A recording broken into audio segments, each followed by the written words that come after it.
প্রিয় বন্ধুরা, বর্তমানে প্রতিটি মানুষের কপালেই দুশ্চিন্তার ভাঁজ লক্ষ্য করা যায়।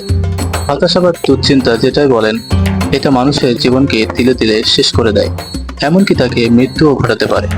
তাই আজকের এই ভিডিওতে 3টি টিপস দিব, যেটা আপনার দুশ্চিন্তা বা হতাশাকে দূর করে দিবে ইনশাআল্লাহ, এবং আপনার জীবনকে দিবে একটি নতুন গতি।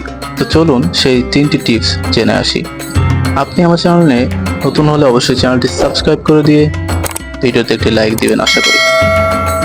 তো চলুন জেনে আসি 3টি টিপস।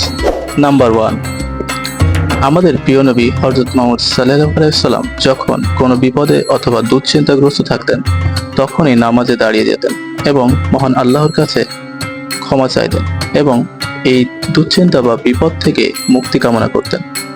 তো আপনি চাইলে আমার নবীর এই কথাটি অনুসরণ করতে পারেন। নাম্বার 2, জিকির।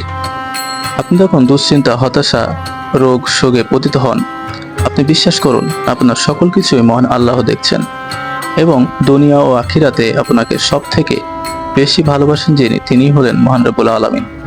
তো আপনি যখন মহান আল্লাহর জিকির করতে থাকবেন, তখন মহান আল্লাহ আপনার প্রতি আরো বেশি খুশি হন এবং এই খুশির বদৌলতে আপনার সকল সমস্যাগুলো মহান আল্লাহ দূর করে দিতে পারে। এবং জিকিরগুলো হলো সুবহানাল্লাহ, আলহামদুলিল্লাহ, আল্লাহু আকবার এবং লা ইলাহা ইল্লাল্লাহ। এই 4টি জিকির যে কোনো সময় আপনি করতে পারেন। এবং 3, তওবা করা।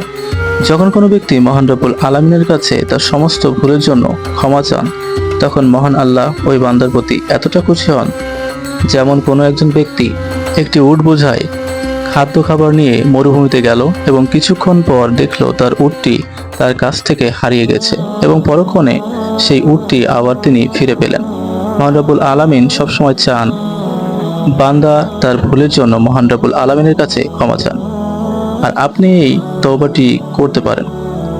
তওবাটি হলো আস্তাগফিরুল্লাহ আল্লাযী লা ইলাহা ইল্লা হুয়াল হাইয়ুল কাইয়্যুম ওয়া আতুবু ইলাইহি। আপনি যখনই ফ্রি থাকবেন তখনই এই তওবাটি পাঠ করতে পারেন। তো বন্ধুরা, এই ভিডিওটি আপনার উপকারে আসলে আমি মনে করি আমার চেষ্টা সফল হয়েছে। এতক্ষণ আমাদের সাথে থাকার জন্য আপনাকে অসংখ্য ধন্যবাদ। আল্লাহ হাফেজ।